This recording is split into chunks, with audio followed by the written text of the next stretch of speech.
Good morning, sunshines. Welcome back.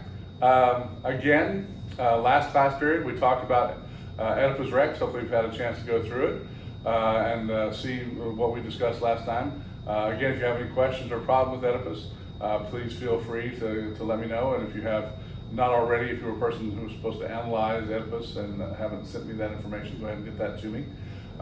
Next class period, we're going to talk about Lysistrata, which is a comedy, so you can go ahead and get started for those who are going to analyze that. But today we're going to talk about the three playwrights from Greek history that we have plays from during this time period, and three of the major Greek philosophers from this time period. Again, this is called the Hellenic period in Greek history. It begins around 480, 475 with the defeat of Xerxes and the Persians, and for the next 150 years, Greece rules what is today the Mediterranean Ocean. Eventually, again, Alexander the Great is going to take over and spread Greek society. So at this period of time, at least the beginning period, is just Greece itself. But eventually the Greek society is going to spread throughout the Mediterranean known world. Cool. The first playwright that we have actual plays existent from is a man named Aeschylus. Aeschylus lived from 524 to 456 BC. As a playwright, he's noted for a couple of things. First of all, he is noted for adding the second actor. The great thing about having a second actor is just opposed to having one actor is that the second actor can give you dialogue, so you can have a discussion as opposed to just a lecture like you're watching me do. It'd be probably better to have somebody up here talking with me, maybe. So a dialogue adds interest to the play. The other thing that Aeschylus is noted for, he may not have originated this idea, but he's the one who perfected it, is the idea of a trilogy. A trilogy is a series of three plays done in succession during the course of the day. You have a show, you have breakfast, everybody gets together, you have a show in the morning, you have a show in the afternoon after lunch, and then you have a show in the evening. And as the competitions heated up, you would have each city-state, and again, some years there were three city-states competing. There were up to 5 city-states competing during the course of the week. Again, this is in celebration of God Dionysus. But again, the competition for the theater award is sort of like the Super Bowl of Greek society. Every year, each city would put together and spend a large amount of money and time putting together their series of plays to take to competition. And then at the end of the week, the winner of the competition was named. And Aeschylus competed in around 31 contests, which is enough for 91 plays. If you multiply 31 times 3, and a lot of people will tell you he wrote 91 plays based on that. Now, the thing about it is we only have 79 titles of plays. And so I'm going to be just a fly in the ointment and say that he may not have written 3 plays the first year he competed. He may not have invented a trilogy right off. So he may have had a competition or two where he just wrote 1 play or 2 plays before he actually had a competition where he started writing 3 plays. But somewhere between 79, 80, and 90 plays, which is a good estimate of the number of plays that Aeschylus wrote in his lifetime. The bigger thing about Aeschylus and what's on his gravestone is that he was the leader of the Greek army at Marathon. He was the person who led the defeat of Darius at Marathon. And so that's what's actually on his gravestone. Of the 90-ish, 85, 79 plays that he wrote, we only have 7 plays around today. Again, Agamemnon is probably the best of them. We also have the only complete trilogy is called the Oresteia. Is the only complete trilogy. Oresteia has 3 plays. 3 of his 7 plays are one trilogy. I would say, if you're asking me, I would consider him to be the lesser of the 3, although again, he won 17 awards in his lifetime. He won he won 14 in his lifetime and won 3 posthumously.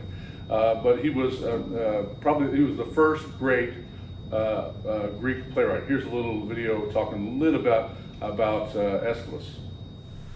Welcome to 50 Notable Names. Today we will review the life of, and a few quotes from, Aeschylus. The first of the 3 ancient Greek tragedians, Aeschylus was born in the year 525 BCE. The city he was raised in, Eleusis, worshipped the mother and earth goddess Demeter. Once sent as a child to watch grapes ripen, he supposedly fell asleep and in a dream was visited by Dionysus and ordered to write tragedies. The next morning he awoke and began writing with ease. Aeschylus had been writing for a few years when Greek theater was beginning to blossom. The theater at that time would not be recognizable to our theater today. One example of his imagination was Aeschylus' addition of a second actor onto the stage, which was a huge leap in the arts. While he was said to have written over 90 plays, only 7 have survived today. His third play, Prometheus Bound, concerns the story of Prometheus. The play opens with him being chained to a mountain, punishment for disobeying the gods by giving the gift of fire to mankind. The story reveals that the gods will one day fall, thus freeing Prometheus. The story climaxes with terrible cruelties against him, and yet Prometheus remaining silent. Aeschylus met his demise when an eagle dropped a tortoise on his head from a considerable height, or so the story goes. Quotes from Aeschylus. Suffering brings experience. It is the nature of mortals to kick a fallen man. Happiness is a choice that requires effort at times. What is there more kindly than the feeling between host and guest? The wisest of the wise may err. This concludes another chapter in our series, 50 Notable Names. Thank you for viewing.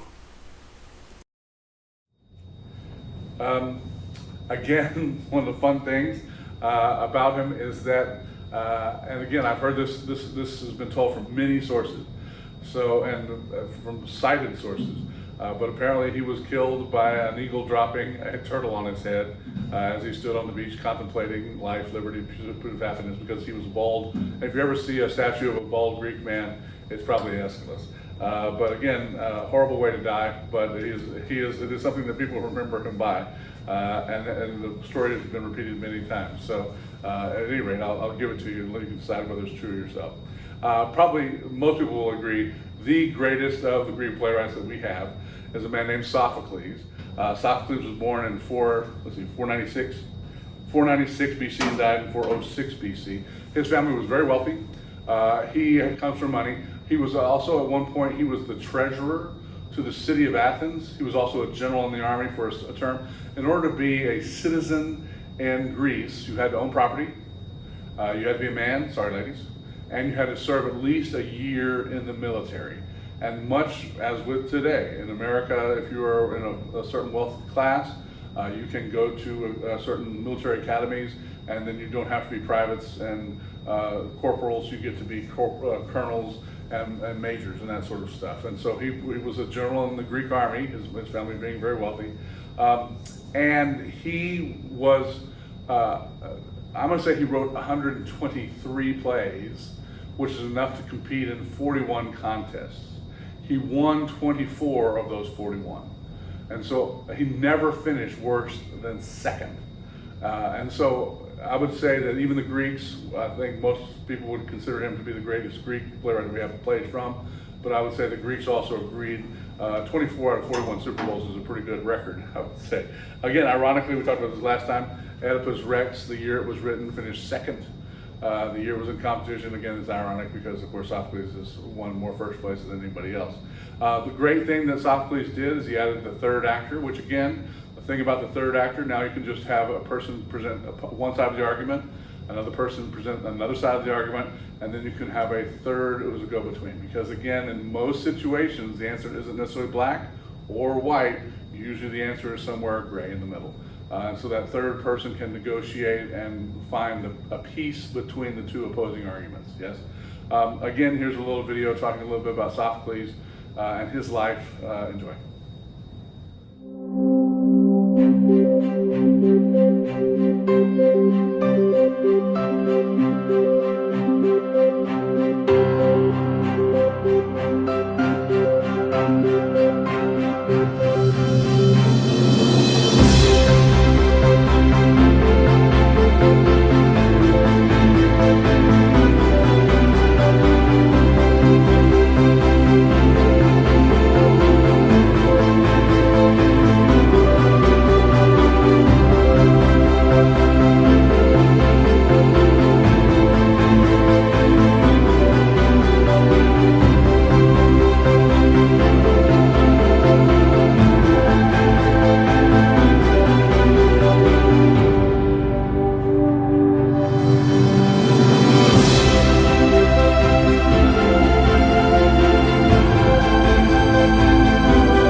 Again, as with Aeschylus, we only have 7 of Sophocles' plays existent. The third Greek playwright from this time period that we have is a man named Euripedes. Euripedes was born in 480 BC. He died in 406 BC. And so one of the things about Sophocles actually won the contest, his first contest when he was 16 years old. The year that Euripides was born is the first year that Sophocles won the Greek contest for best playwright. He upset Aeschylus. As a matter of fact, Aeschylus had a play in that year. It's also the year that Xerxes was defeated. So one of the ways of figuring out the ages of the 3 Greek playwrights who were all alive at the same time at one period, Aeschylus was a general in the army that defeated Xerxes. Sophocles was winning his first play, and then Euripides was born the year that all happened. Yes, we have 93 titles of plays, which is enough for 31 contests for Euripides. We also have 18 of his plays left, which is more than any other playwright. As a matter of fact, it's more than Aeschylus and Sophocles combined. One of the things about Euripides that people will tell you is he's a lesser of the Greek playwrights. Sophocles said that Euripides wrote his plays and showed people the way they were. Sophocles said that he wrote plays to show people how they should be, which is the difference between the plays according to Sophocles. I'm going to tell you that if we only had Euripides' best 7 plays, if we only had Medea and the Oresteia, his best 7 are on par. Medea is a fantastic play. They are on par with some of the best plays by Aeschylus and Sophocles. The problem is we also have these plays, the other 11 plays, which are just horrendous. One of the worst. I'll give you a title. Please don't ever read this play. It's called Iphigenia at Aulis, and it's the story of this city that's under a plague. I love cities under plagues, of the Greek theater dramatists. They need someone to stand up and sacrifice themselves in order to abate this plague. And they go through every single person in town. They all have reasons why they can't be the person to sacrifice themselves. And this noble deer comes out of the woods and says, I will take the weight of the city on my shoulders and I will sacrifice myself. Which again sounds very noble, except that you've had to sit through 4.5 hours of people telling you why they can't be the person to be sacrificed. It's rough. I think if you make a 10-minute play out of it, it might be actually fantastic. There's a good 10 minutes of there that are pretty good. But Euripides plays, again, because we have so many of them, and so much of them are not as well written as the plays by Sophocles or Aeschylus. He has this reputation as not being the best playwright. But I'm going to tell you the reason that we have so many of his plays is because Euripides follows the rules the best. Now, I'm going to leave that hanging with you. I'm going to watch a little video about Euripides and we'll talk more about the rules after we come back. There were 3 great Athenian playwrights whose plays have survived. The one that is actually performed most today is probably Euripides. Euripides was in the second generation, the same generation as Sophocles, the second generation of great playwrights. The first was Aeschylus. So he's born probably about 480 BC, and he lived to a ripe old age. He lived to very near the end of the 5th century. He is said to have written more than 100 plays, but we've got 17. But that does mean we've got an awful lot more than we have of the other 2. So we're able to study in great depth a variety of different theatrical styles, spanning from at least 438, which is his first play that he put on that we've got, which is the Alcestis, right through to the last years of the century and the Bacchae and Iphigenia and Aulis, which are put on in 405 BC. So we've got great riches. Now, amongst those plays, the ones that are most often performed today are his great tragedy, the Medea, which is put on in 431, his anti-war play, as it's commonly said to be the Trojan women, and the Bacchae and Iphigenia in Aulis in 405 BC, but in fact almost all the other plays do get performed quite regularly. The Hippolytus of Euripides is also deeply influential because a very important adaptation was made of it by the French playwright Racine in the 17th century. Now that is called Phèdre or Phaedra, after the heroine of the play. That is probably performed more often than the Hippolytus, but it would never ever have been written without Euripides' Hippolytus. So there's a little bit about Euripides. Again, there are scholars, as you see, who consider him to be at least on par with the other playwrights. One of the other things that starts beginning to happen, it starts around the time that Xerxes is defeated, around, well, a couple of years later. Around 450 BC, the city of Athens has a discovery of the world's largest silver mine until the Comstock lode is discovered in the 19th century in America. And there develops this relationship among the city-states. Again, the Peloponnesian War is a civil war among the various city-states in Greece. One of the things that they're fighting over is that Sparta, for instance, says, hey, we're all Greeks, we need some of your silver to come to us. The people of Delphi said, hell, share the wealth, please. And so there developed a series of wars annually where Athenians said, A, first of all, no, we're not going to give you silver, and B, because we're providing all the defense, because the seas are the way we fight our wars, and because we have the strongest navy, we're going to start taxing the rest of you to pay for our military. And so every year, or every year-ish, there would be a meeting of this war that would extend for about 50 years, from around 450 to around 400. You have this thing called the Peloponnesian War. Again, your history class will give you exact dates and times and all that sort of things.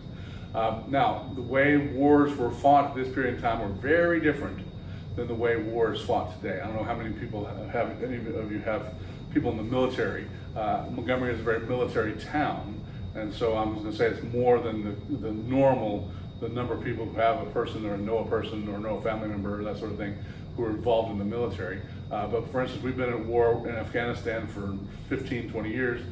We've been fighting all these battles since the 9/11, but very few families are actually affected by those wars. One of the things about the wars during this time period is, let's say that Cody and I want to fight a war. Not that I would ever want to fight a war with Cody. But if we'll say next Tuesday we're going to meet at the soccer fields, you get your 100 people, I'll get my 100 people, we're going to have a war. Cody shows up with 100 people, I show up with 100 people. Is there a war? Well, the problem is the people we show up to war with all need to work and make a living and pay their rent and grow food and grains and stuff. If we kill each other's armies and decimate each other's armies, we're also decimating the people who can grow crops and feed the society, all that sort of stuff. So they would generally, if the armies were of equal sizes, they would generally have a champion who would step forward. I don't know if you remember the story of David and Goliath, but again, you have these two massive armies who've met on a battlefield, ready to go to war, but then you choose a champion, and then Goliath steps forward with his big sword, and David steps forward with his little rock and knocks Goliath out. Well, they won the war because David was able to defeat Goliath. There was no other conflict, no other battle. And so that way you save the people who were. Now, if I show up with 100 people and Cody shows up with 10 people, is there a war?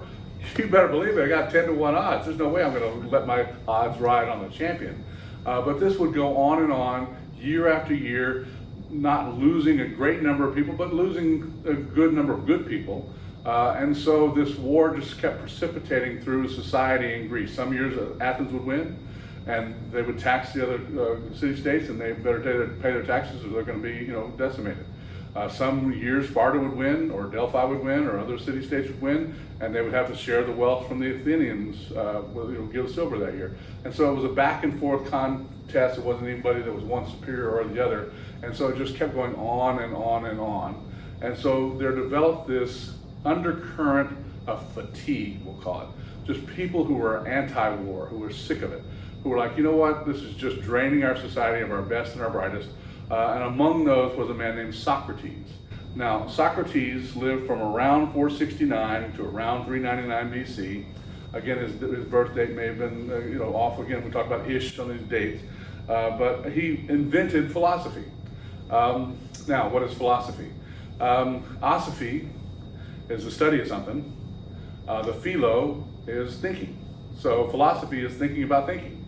And so he would meet every day in the commons, and he would walk around with people and develop a following of students. And he would just ponder the universe. The Socratic method is so called because Socrates wouldn't give necessarily answers to questions. He would just ask questions.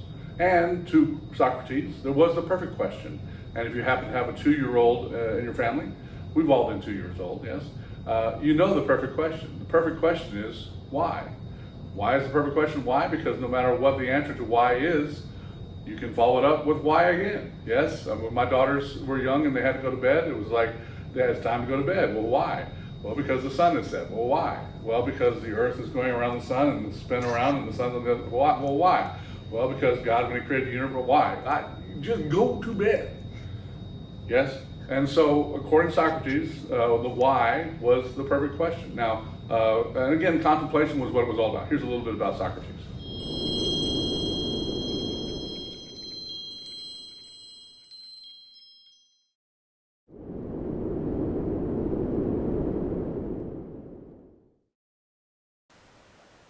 Socrates was one of the most celebrated Greek philosophers and moralists of classical antiquity.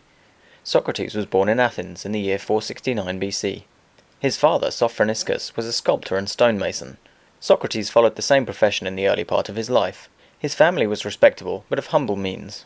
His education included not only a knowledge of the mother tongue and readings of the Greek poets, but also elements of arithmetic, geometry, and astronomy.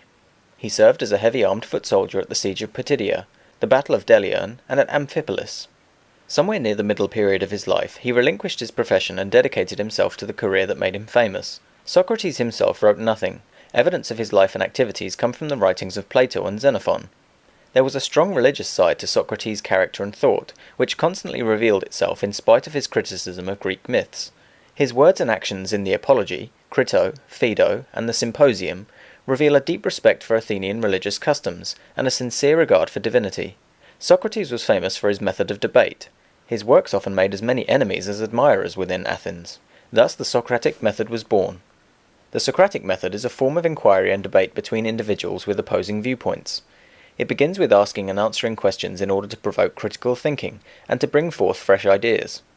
The Socratic method searches for commonly held truths that mold opinion and scrutinizes them to determine their consistency with other beliefs. Socrates lived during the time of transition from the height of the Athenian reign to its decline with the defeat by Sparta and its allies in the Peloponnesian War. Socrates was charged with impiety, or being unreligious, and with corrupting the youth of the city. He was convicted and sentenced to death. Plato's Crito tells of Crito's attempts to persuade Socrates to flee the prison, but Socrates, in a dialogue between himself and the laws of Athens, reveals his devotion to the city and his obligation to obey its laws even if they lead to his death. He also believed that fleeing would indicate a certain fear of death. Socrates felt no true philosopher should have such a fear. Socrates drank the poison he was given and died soon after.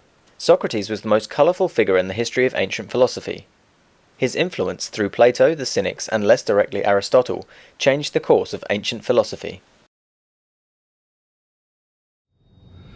Again, eventually he is put in prison because of his anti-war feelings. The problem with putting Socrates in prison is it sort of rallied his troops. Socrates had a great student, Plato, and he would tell Plato courses of action. He would say, go out and raise a group of students and go and march on this event or do this. And so Plato would carry out the biddings of Socrates. And as we just discussed, Socrates, the death of Socrates, again, is up for debate, but he was basically in prison. And they sort of put an asp in and also gave him a glass of hemlock. And the story goes that he drank the hemlock and killed himself while in prison with the Greeks. And of course, Plato took over this philosophical school and actually established a university where he would charge students tuition in order to pay his dues. Now, Plato had a very different method of teaching. Plato taught by rote. Plato would write a book. One of the books that he wrote was a book called The Republic. And in the Republic, he discussed what should be included and what should be excluded from a utopian society. By the time of Plato and his university, war had pretty much subsided. In other words, Socrates had sort of won that argument. The city-states came together and sort of signed a truce. But he would write about love, for instance. One of the things that I would say that much of what he had to say about love it still makes sense today. Plato said there were 4 types of love. He says there was agape, which is the love of society, love of everyone. He said there was eros, which is the sexual passion for your mate or for your spouse. He said there's pragma, which is the love of your children. It's just love that you need to survive. And then the 4th kind of love, according to Plato, was philia, which is platonic love. It is the love of a friend. And according to Plato, the strongest and most important of these loves was the love of a friend. Why? Because you could choose your friends. And your friends exposed more about who you were than who your family was. Your family were your family because you were born into them. You had no choice involved in it. Your nation is your nation because you were born into it.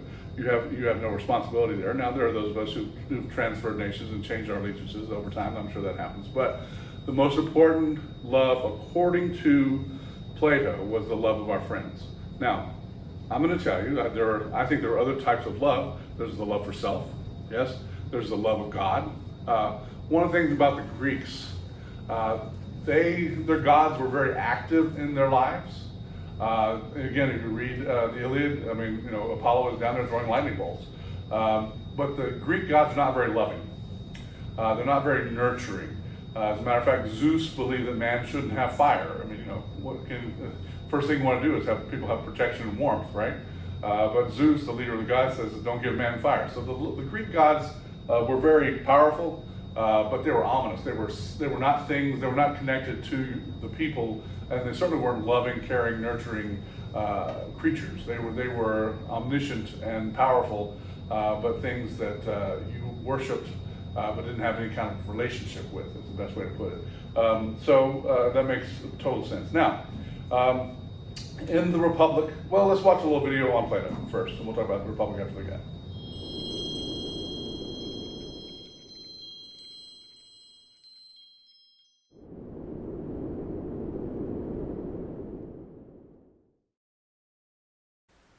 Plato was a Greek philosopher and founder of the Academy in Athens, one of the great philosophical schools of antiquity. Plato was born in Athens, Greece, the son of Ariston and Perictione, both of Athenian noble backgrounds. He was given the finest education Athens had to offer noble families. He focused his considerable talent on the subjects of politics and the writing of tragedy and other forms of poetry. His affiliation with Socrates, one of the founders of Western philosophy, changed the course of his life. The destruction of the Peloponnesian War left Plato in a troubled position. Plato welcomed the restoration of democracy, but his mistrust was deepened some 4 years later when Socrates was tried on false charges and sentenced to death. Plato was present at the trial, as we learn in the Apology, but was not present when the poison was given to his master, although he describes the scene in clear and touching details in the Phaedo. His productive years were highlighted by 3 voyages to Sicily. The first trip to southern Italy and Syracuse took place in 388 and 387 BC, when Plato met Dionysius I. Dionysius was then at the height of his powers in Sicily, for having freed the Greeks there from the threat of Carthaginian rule. When Plato returned to Athens, he began to teach in the Gymnasium Academe. He later acquired property nearby and founded his famous academy. Plato had begun to write the Dialogues, which came to be the basis of his philosophical teachings. The Apology and Crito stand somewhat apart from the other works of this group in that they deal with historical events, Socrates' trial and the period between his conviction and execution. Plato's own great contributions begin to appear in the second group of writings, which date from the period between his first and second voyages to Sicily. Socrates is again the main character in the Republic, although this work is less a dialogue and more of a long discussion by Socrates of justice and what it means to the individual and the city-state. Plato's third and final voyage to Syracuse was made some time before 357 BC. He tried to influence the young Dionysius II. Plato was unsuccessful and was held in captivity, but eventually released. Plato died in 347 BC, the founder of an important philosophical school, which existed for almost 1,000 years. His system attracted many followers in the centuries after his death, and resurfaced as Neoplatonism, the great rival of early Christianity.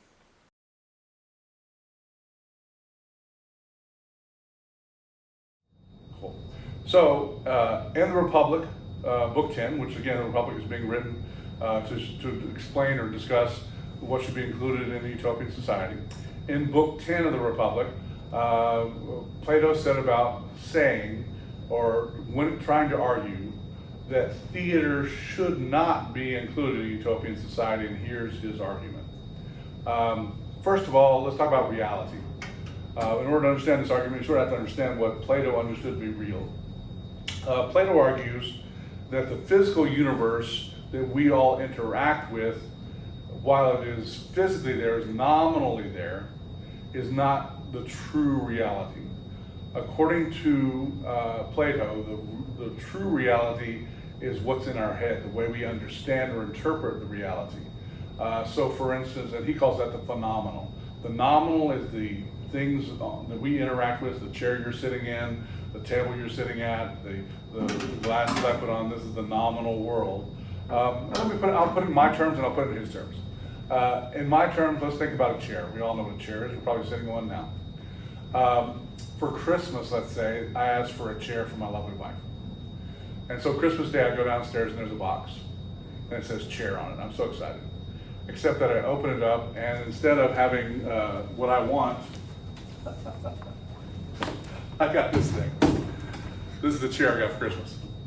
Yay! I don't think that's the chair I'm in. The chair I mean has got leather seats, it's got leather cushions, it's got a little thing in the back that massages your neck and lumbar support back there. It's got little speakers up here, so you've got a little volume control here, so you can listen to things and not have to listen to your wife ask questions or your children. It's got a little place here for your beer, your Coke. Got a little place here for your channel changer, yes. Got a little feet and rest that rises up. Excuse me a minute while I sit in my chair here.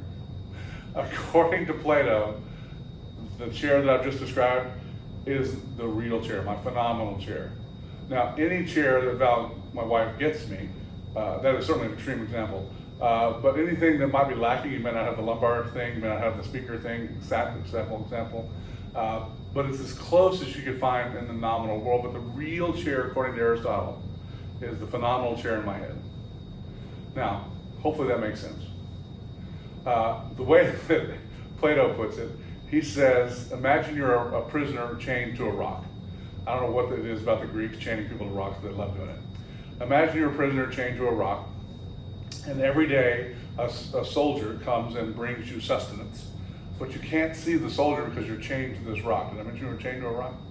And he brings you sustenance and you can reach the food, but all you can see of the soldier who brought you food was the shadows created by the fire of his outline on the wall.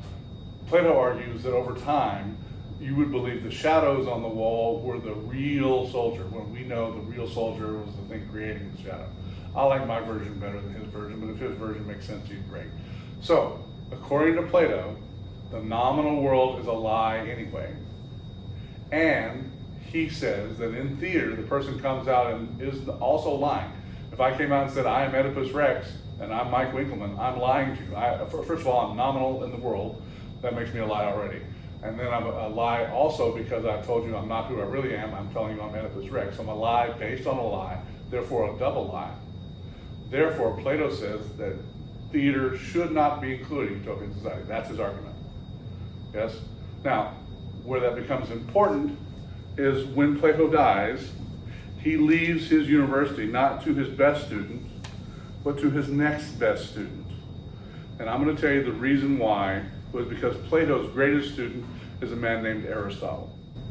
And Aristotle, while he was a student, started studying things that had never really been studied before. One of the things he would do is as he would travel, he would make little pictures of the animals he would come in contact with, which were different than the animals he knew. In other words, he was developing botany. He would also make pictures of plants. He would draw ferns and flowers and trees and things that he'd never seen before. He started categorizing these things. A whale is a fish or a mammal. It's a mammal. Why? Because Aristotle says that mammals give birth through a womb. And that's the way whales give birth. Yes? A tree comes from a nut. which gives me a great deal of hope that someday I get to be a tree. You're welcome. Anyway, he starts categorizing things, putting them in different categories. Kangaroo is a marsupial. Why? Because it has a pouch, and there are some creatures who give birth to their offspring, but don't let their offspring away from them. They hold them in their little pouches until they're big enough to grow to come out of their pouch. That's a marsupial. That's why kangaroos are marsupial, because Aristotle put them in that category. He's the one who decides to categorize plants and animals by how they give birth to their offspring. He's the one that figures that out. In other words, if he was in the Bible, he would be Adam. He's the one that's naming things, and of course, the fun thing is they're all pictures. And so while Plato, the way he teaches, the way it works, he writes his book, and what he's going to do is pass along what he just wrote to his best student. So I write down the Republic, Book 10. I give to Cody. Cody writes it down, copies it. Cody now understands what's in Republic Book 10, and we take those 2 copies and we give it to our next best students. And they copy down what's in that book and learn from that information what's in the book. And we take those 4 copies and pass it along, and eventually we've made enough copies to go to the public, sell the books that we have copied, because again, you don't have copy machines. And people buy the books, learn what we are teaching in the university, and the money we make from selling our books is your tuition. Yes? And so Aristotle comes along and starts writing these books about botany, about plants, about animals, all these things, the sort of things. They're all picture books where you can see these nice colorful pictures of birds and fish and trees and stuff. And he starts outselling the books that Plato was writing. And so instead of leaving his university to Aristotle, which is what he should have done in my estimation, he gives it to his next best student, who I don't even know, history doesn't even tell us who it is. Maybe there is some information, but it's not anybody I never heard of. And then Aristotle is unemployed. So Aristotle has to go off and find work, and eventually finds work by the king, Philip II, who's the king of Macedonia, who has a son who needs a tutor. And so Alexander now has gone off and is tutoring the son of Philip about how to speak, how to read, how to write, all this stuff, philosophy, etc. Here's a little video on Aristotle just to catch you up on his doings.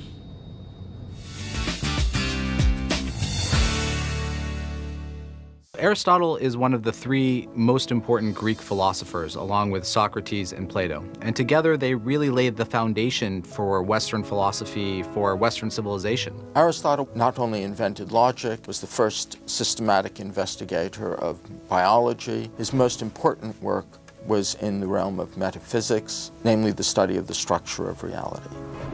Aristotle was born around 384 BC in Stagira, a small town in northern Greece. His father, Nicomachus, was the court physician to the Macedonian royal family. In his boyhood, Aristotle first studied medicine before going to Athens at age 17 to study at Plato's academy.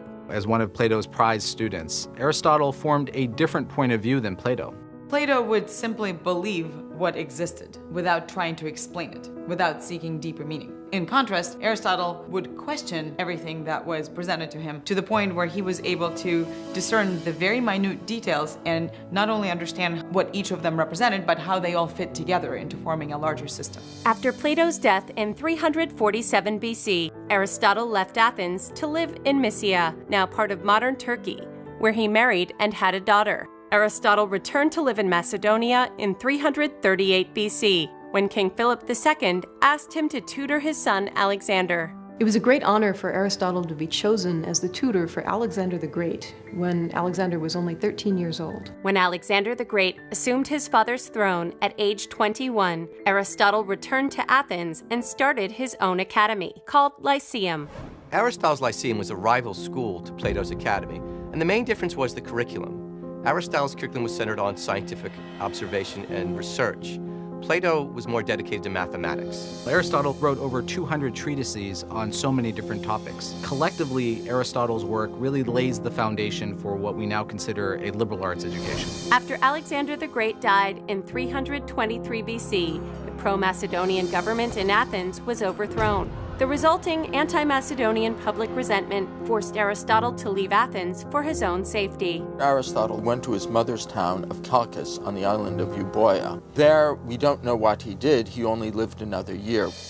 At age 62, Aristotle died in Chalcis in the year 322 BC. The most important impact that Aristotle has on our society today is that he has left this legacy of organized thought, and Aristotle stays with us every time we make a list. Aristotle came up with the notion of empiricism, the idea that to understand the universe, you need to observe it and measure it and try to really look at it.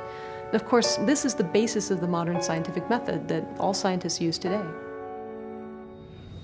Eventually, again, when Alexander comes of age, our good friend Aristotle goes back to Athens, and he opens up a competing university. It's called the Lyceum, and so now you have Plato and his. By this time, Plato has passed away. But you have the university that was started by Plato, and you have the Lyceum, which is now a competing university that has been established by Aristotle. And Aristotle finally passes away in 322 BC. Again, one of the things about Aristotle is that his protege, his great student, was a man named Alexander the Great. A little history here. Alexander the Great, again, the son of Philip II of Macedonia, around 340 BC, starts taking his army and they start moving around the Mediterranean. Now, some places he is spreading a Greek thought, he's spreading the Greek language, he's spreading what he's been taught, even though he himself is Macedonian, he's spreading the language and the lessons that he's been taught by Aristotle around the Mediterranean, yes? Everywhere he goes, he establishes a theater the way that Aristotle taught him to, mostly because as he travels around the Mediterranean, he's running into different languages. And what he needs people to know is two things. One, give me your gold. And B, give me your 18 to 22-year-old young men so they can join my army so we can continue to fight. And so as he would travel around, he would establish these theaters, usually again on the side of a mountain, so you had a natural amphitheater. It didn't cost anything to go to the play. It was free. Come on down and see our play. We're going to teach you how to say, give me your money, and give me your 18 to 22-year-olds in Greek. And so it's free to go to attend the play. And the problem is if you don't go to see the play, his army goes around the city and kills everybody who doesn't go to see the play. So you're encouraged mightily. Imagine if we had that power at AUM to get our people to come see our plays. We'd have better attendance. But anyway, he goes around the Mediterranean. Some places, there's a place in Gordos that the tradition held that there was this wagon with this knot on it, and he came in with his army and they said, what do I need to do to be your king? And they said, you have to untie that knot. And they said, any way I can? He said, yeah. He said, if you untie the knot, you're our king. So he takes his sword and he cuts through the knot. He unties it. He said, it's untied. They said, yep, it's untied. So again, sometimes he's just using his brain to outsmart people. There's this one city, Tyrus, where the city had a natural defense where they would flee to a very close island about 2 miles out. If they ever saw an invading army, they would just flee to this island, and when the army left, they'd come back to their town. It upset Alexander so much. This is an 18-year trek around the Mediterranean. The last 18 years of his life. He only lived to be 36 years old. When he was 18 years old, he left. By the time he's 36, he's dead. But he spends 2 years of his life building a land bridge from the city of Tyrus out to this island, so that when he got out there, he decimated, he totally destroyed every inhabitant of the city. He got really mad at him, in other words. Now, one of the things about about Alexander is his army he had a small fleet of vessels that followed him around the Mediterranean, which is why he mostly kept to the ocean or to the sea. But most of his army was foot soldiers. He certainly didn't learn the tactics of the Athenians as far as naval battle was concerned. He makes it all the way down to what is today Egypt. He gets to a town that today is called Alexandria, and of course Alexandria is on the edge of this little thing called the Sahara Desert. And so this is about 12 years into his journey. He goes out into the desert by himself one night. He apparently finds an oasis, and finds a prophet in the oasis that tells him he's going to be the greatest general in the history of the world. So he comes back the next day and says, guys, last night I went out and found this oasis, and this prophet said I'm going to be the greatest general in the history of the world. And so they started calling him Alexander the Great, mostly to mock him. But also, the fact is, Alexander in his lifetime conquered more land quicker than any other general in the history of the world. Now, he, instead of going back after 12 years, instead of going back to Macedonia, he continued on to the Himalayas and pretty much decimated all of what used to be the Persian Empire. And so now all of what used to be Persia, all of the Mediterranean, especially the eastern half of the Mediterranean, is all under the influence of Greek society. Now, we talked about irony. Ironically, one of the things about Alexander the Great is the way he was killed. He was out elephant hunting, and an elephant didn't kill him. He died the next week from yellow fever, from malaria. Now, Cody, how do you get the yellow fever? Bugs, like mosquitoes. Mosquito bite. Yeah.